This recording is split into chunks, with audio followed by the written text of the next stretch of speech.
Hey guys, so I'm about to have a vulnerable moment.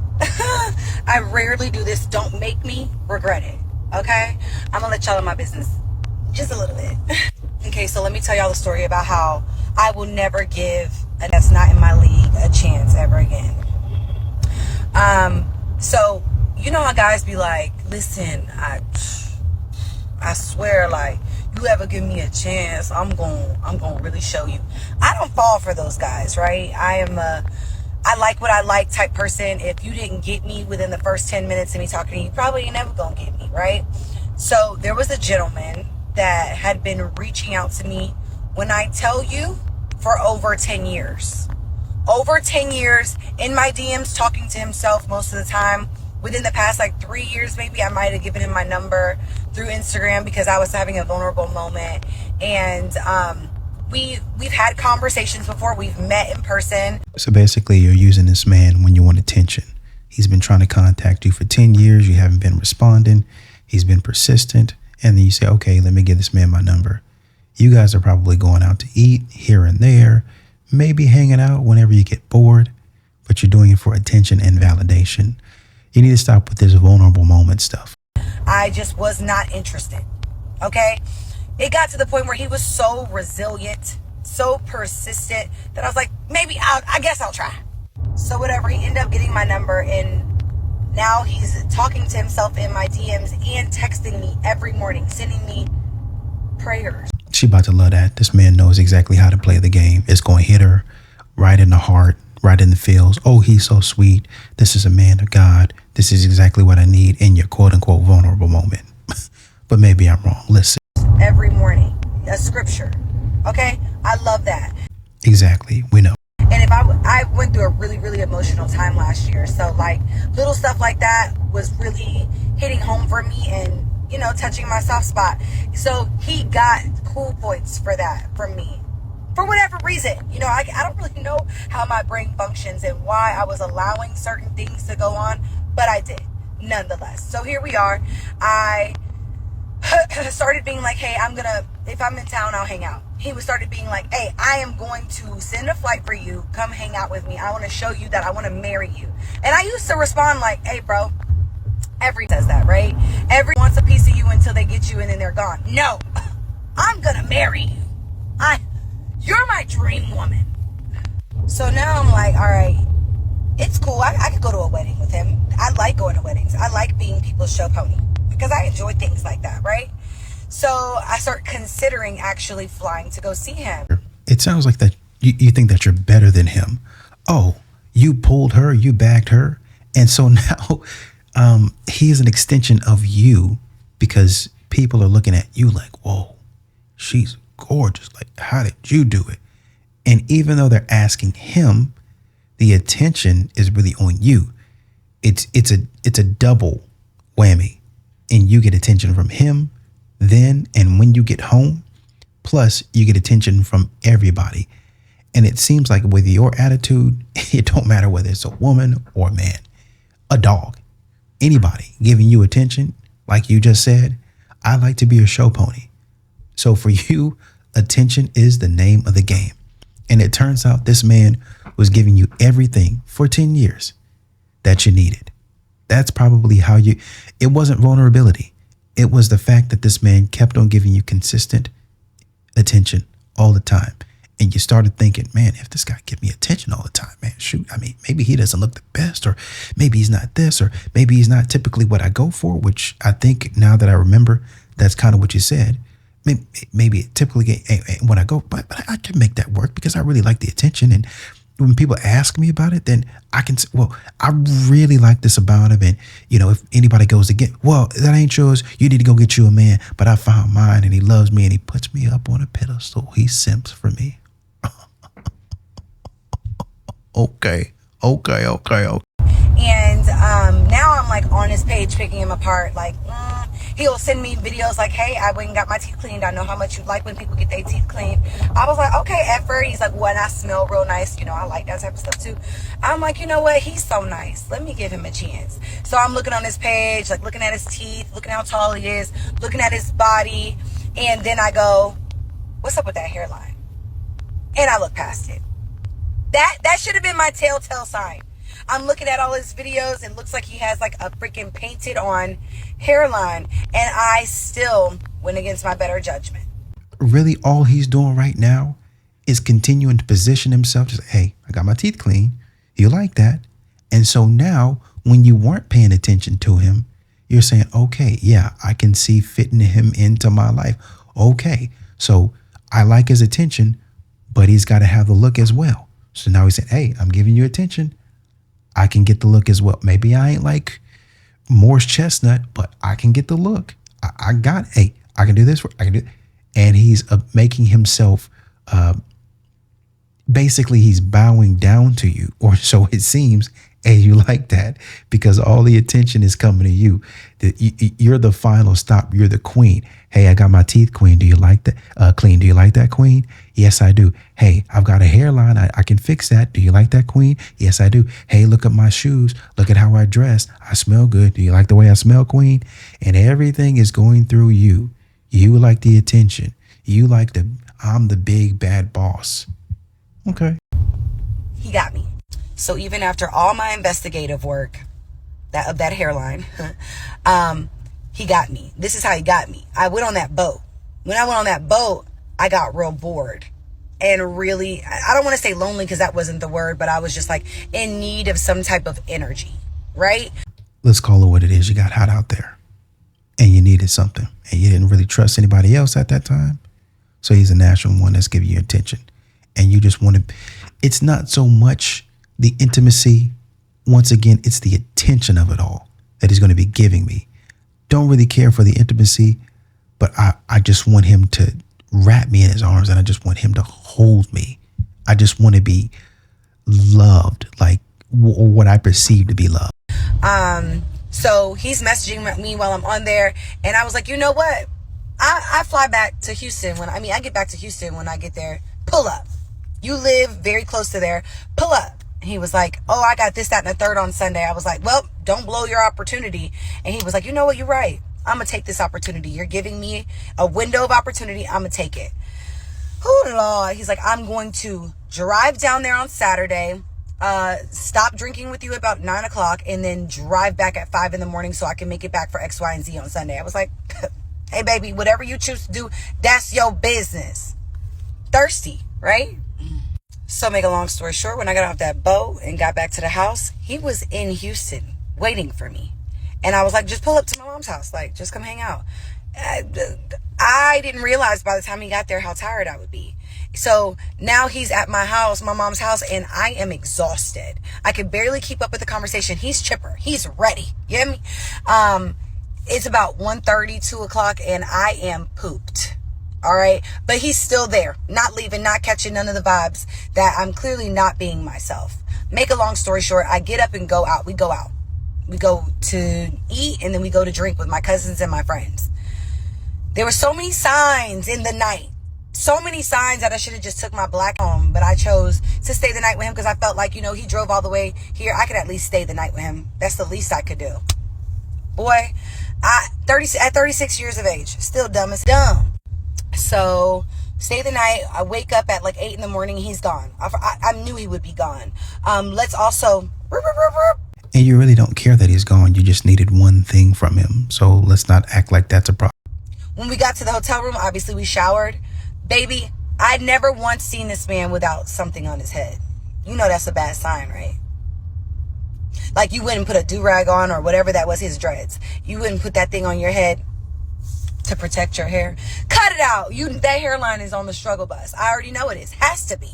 It can't. There's no other alternative. Anywho, I called him like when I woke up because I was hungover. And we had a little slight conversation. Then he was like, hey, I got to handle XYZ. Okay, go handle your business. I have not heard from that man since.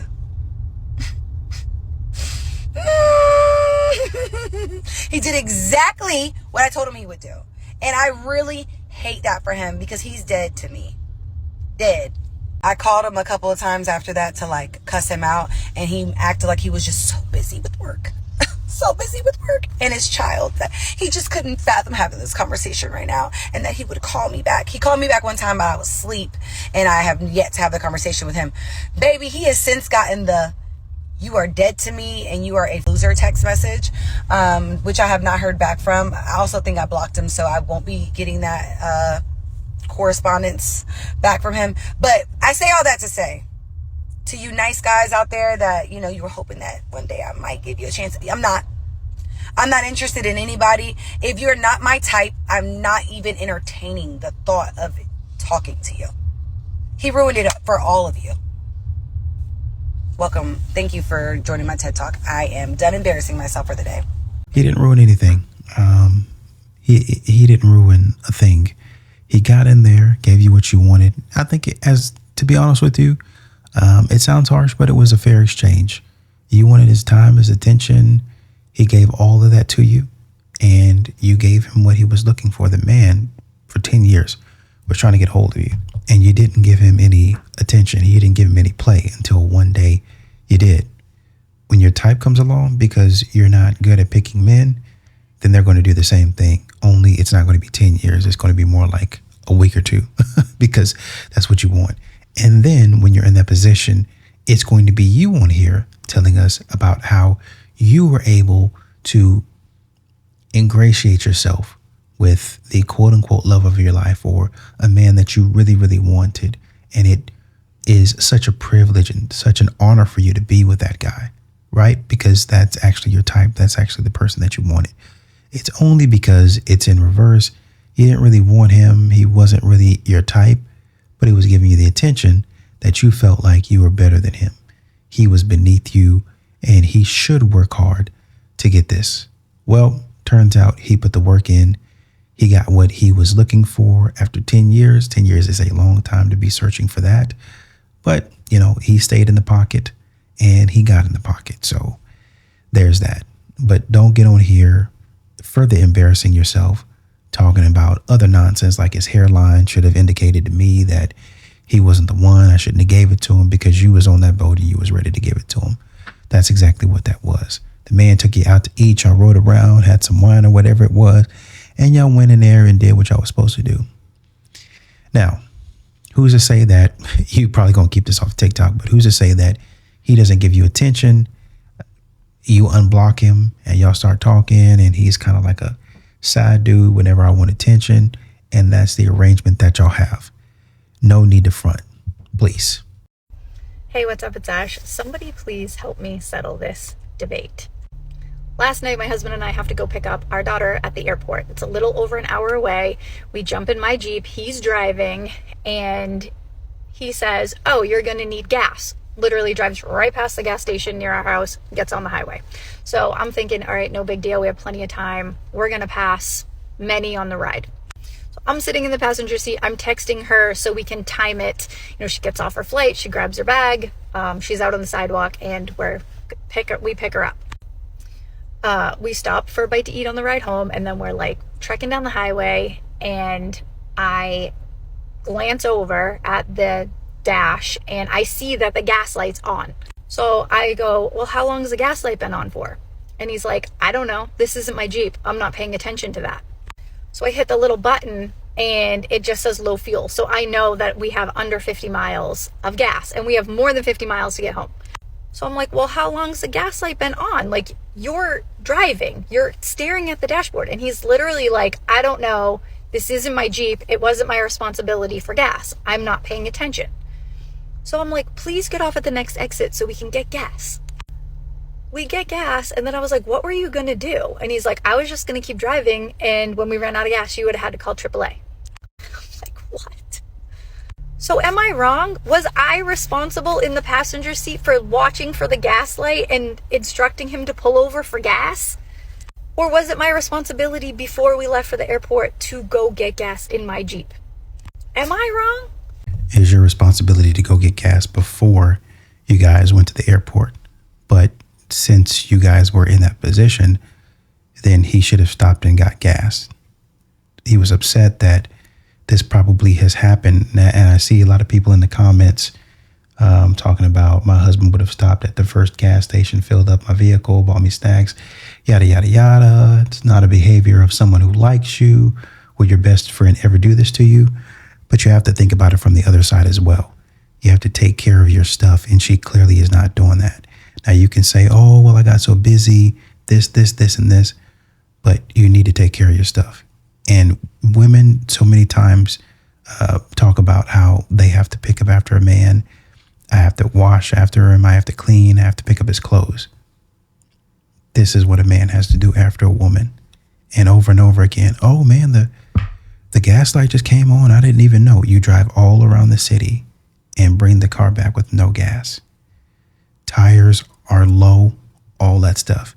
And you bring every single thing with the car to me. And it's like, yes, I can fix these problems, but something as elementary as putting gas in the car should not be a problem for you. You're not that busy and wrapped up in things that you cannot put gas in the car. I can see every so often, but this has happened on more than one occasion to where he's gotten the Jeep and he's had to go back and fix the problem or go get gas. He's had to go out of his way to do that, right? So just like modern women think, oh, well, if he loves you, he should do that. You should love yourself enough to go get gas even before you guys get to the house or before you guys go to the airport or wherever you're going.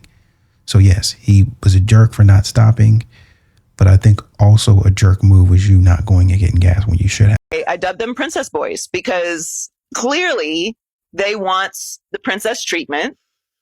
And being a woman of substance and means, I can provide that for them. Now, there's things that I want in exchange for taking care of a princess boy. And, if that is what men are interested in behaving like, I feel like I can do that. I can be that person for you. I can give you an experience you've never had. Can we just keep it a buck? If they're fine enough, if they're funny enough, or if their financial status is what you want. Fine, funny, money. You're throwing all boundaries, standards, all that shit you talked on Instagram about how you would never, and this woman ain't cute because women this and men this. You're moving forward with this person. So I got paired up with someone who's been working for Amazon for 5 years. And he was like, I like your smile. The braces are working. It's pretty. And I was like, thank you. And then he was like, I'm going to make it go away. Bro was not kidding. He was going so fast. I had to take my sweater off. And then he was like, oh, with the tattoo like that, like, yeah, you got to show it off. And I was just like... What happened to dudes taking the initiative? Like, I'm not just talking about dudes who have a crush on you. I mean, like, just being a gentleman in general. Like, I was at the museum the other day, and there would only be, like, room for one person to walk through a doorway at a time. And these dudes are just, like, strolling right. They see you, but they don't give a hoot. And so I stand to the side, and I'm like, no, really, go ahead. But, like, what happened to chivalry? Even when it comes to opening a door, I will stand and hold the door for a party of like 10. My friend is like standing. Sorry, I don't feel good. My friend will be standing on one side of the doorway just waiting for me, and all these dudes are walking by. I'm like, isn't the nice thing to do to be like, I got it from here.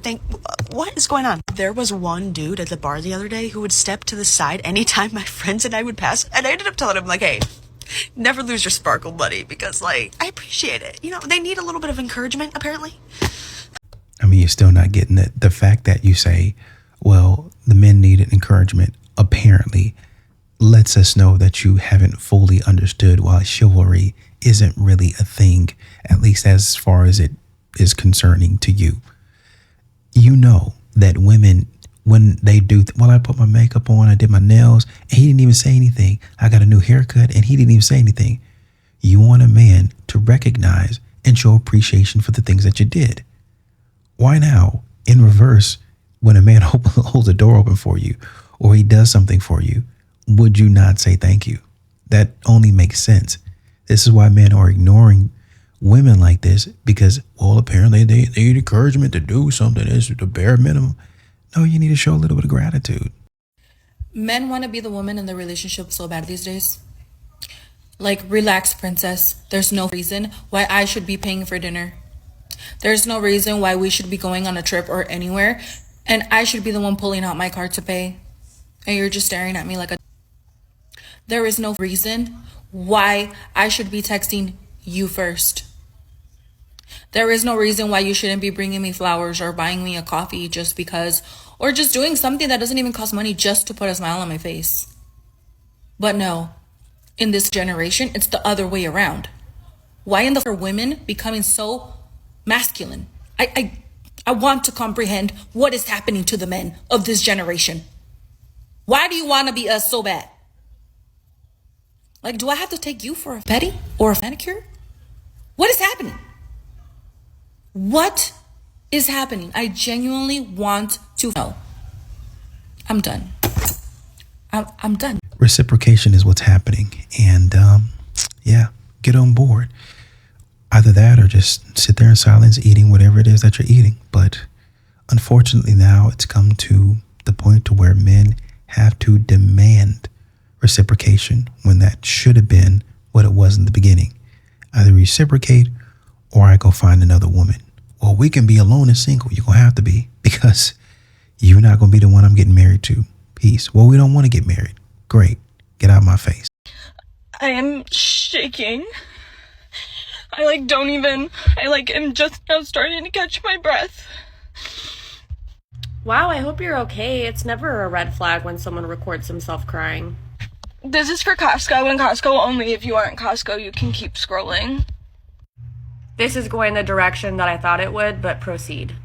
Thank you, Costco in Brighton, Michigan, for ruining my Tuesday. So my husband and I are in the process of building a home, and we just got married, and we were blessed with a Costco membership. So exciting, but we don't have the same address on our driver's license because we are in a temporary living situation. And so we can't have the same Costco membership because we don't have the same address. And a manager I had noticed, was following me throughout the store and then stopped me at checkout.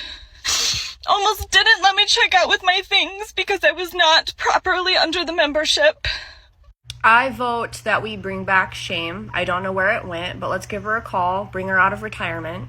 There are very few scenarios that would have elicited this kind of response from shopping at a Costco. One of them being you were being harassed inside of the store while you were shopping and Costco opted not to help you, or you witnessed someone dump a box of puppies in the parking lot, but instead you're having a panic attack in your car because Costco chose to abide by their own policies. And this is why I don't grocery shop and make my husband come with me. Either way, my husband called. It's all better. And scene. Ma'am, are you okay? Get help.